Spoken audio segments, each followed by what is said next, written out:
Shefeed football പിക്കിലേക്ക് ഏവർക്കും സ്വാഗതം. Indian super ലീഗിലെ ആദ്യ മത്സരത്തിൽ കേരള ബ്ലാസ്റ്റേഴ്സ് പരാജയപ്പെട്ടിരുന്നു പഞ്ചാബ് എഫ്സിക്കെതിരെ. സ്വന്തം കാണികൾക്ക് മുമ്പിൽ കേരള ബ്ലാസ്റ്റേഴ്സിന് ഇനി അടുത്ത മത്സരം വരുന്നത് കൊച്ചിയിൽ തന്നെയാണ്. സെപ്റ്റംബർ 22 ഞായറാഴ്ച ഇന്ത്യൻ സമയം രാത്രി 7:30 മത്സരം. എതിരാളികളായി വരുന്നത് ഈസ്റ്റ് ബംഗാളാണ്. നമുക്കറിയാം, കഴിഞ്ഞ മത്സരത്തിൽ അഡ്രിയാൻ ലൂണ സൂപ്പർ താരം കേരള ബ്ലാസ്റ്റേഴ്സിന് വേണ്ടി കളത്തിൽ ഇറങ്ങിയിരുന്നില്ല. ശരിക്കും മധ്യനിരയിൽ ലൂണയുടെ ഒരു അഭാവം തന്നെ ആയിരിക്കാം ഈ ഒരു മത്സരത്തിൽ കേരള ബ്ലാസ്റ്റേഴ്സിന്റെ ഒരു മോശം പ്രകടനത്തിന് ഒരു പരിധി വരെയൊക്കെ ഒരു കാരണം.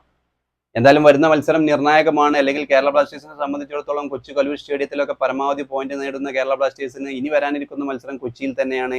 ആദ്യ മത്സരത്തിൽ വിജയിക്കാൻ കഴിഞ്ഞിട്ടില്ല. എന്തായാലും കൊച്ചി കലൂർ സ്റ്റേഡിയത്തിൽ ഈസ്റ്റ് ബംഗാളിനെ പരാജയപ്പെടുത്തുമെന്നുള്ള പ്രതീക്ഷയിൽ തന്നെയാണ് ആരാധകർ.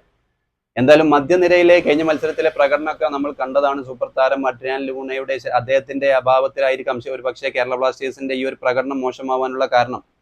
ലൂണ തിരിച്ചെത്തുന്നതോടുകൂടി ബ്ലാസ്റ്റേഴ്സ് ഒന്നുകൂടി ശക്തിപ്പെടുമെന്ന് തന്നെയാണ് ബ്ലാസ്റ്റേഴ്സ് ആരാധകരൊക്കെ പ്രതീക്ഷിക്കുന്നത്. ആശ്വാസം നൽകുന്ന ഒരു വാർത്ത കഴിഞ്ഞ മത്സരത്തിൽ ജിംനസ് ഗോൾ സ്കോർ ചെയ്തു എന്നുള്ളതാണ്. ഡിഫൻസിൽ കാര്യമായി മികച്ച പ്രകടനം ആദ്യ പകുതിയിലൊക്കെ വന്നെങ്കിലും രണ്ടാം പകുതിയിൽ കേരള ബ്ലാസ്റ്റേഴ്സിന്റെ ഡിഫൻസിലെ പോരായ്മകൾ കൊണ്ട് തന്നെയാണ് ഗോൾ വഴങ്ങിയത്. എന്തായാലും ഈസ്റ്റ് ബംഗാൾ ഇത്തവണ മികച്ച ടീമുമായിട്ടാണ് ഇന്ത്യൻ സൂപ്പർ ലീഗിൽ എത്തിയിട്ടുള്ളത്. കേരള ബ്ലാസ്റ്റേഴ്സിനെ കൊച്ചി കലൂർ സ്റ്റേഡിയത്തിൽ പരാജയപ്പെടുത്താൻ തന്നെയായിരിക്കും ഈസ്റ്റ് ബംഗാളിന്റെയും വരവ്. കാരണം ഓർഡാഡോക്ക് കീഴിൽ മികച്ച ടീമാണ് ഇത്തവണത്തെ ഇന്ത്യൻ സൂപ്പർ ലീഗിൽ ഈസ്റ്റ് ബംഗാൾ അണിനിരത്തുന്നത്. എന്തായാലും അഡ്രിയാൻ ലൂണ എത്തുന്നതോട് കൂടി കേരള ബ്ലാസ്റ്റേഴ്സ് ഈ മത്സരത്തിൽ വിജയിക്കും, ഒരു ടീമും കൂടി കൂടുതൽ മികച്ച പ്രകടനം മെച്ചപ്പെടും എന്നുള്ള പ്രതീക്ഷയിൽ തന്നെയാണ് ആരാധകരൊക്കെ. എന്തായാലും ഇന്ത്യൻ സമയം രാത്രി 7:30 സെപ്റ്റംബർ 22 മത്സരം വരുന്നത്. ഞായറാഴ്ച കൊച്ചി കലൂർ സ്റ്റേഡിയത്തിൽ കേരള ബ്ലാസ്റ്റേഴ്സ് നേരിടുന്നത് ഈസ്റ്റ് ബംഗാളിനെയാണ്.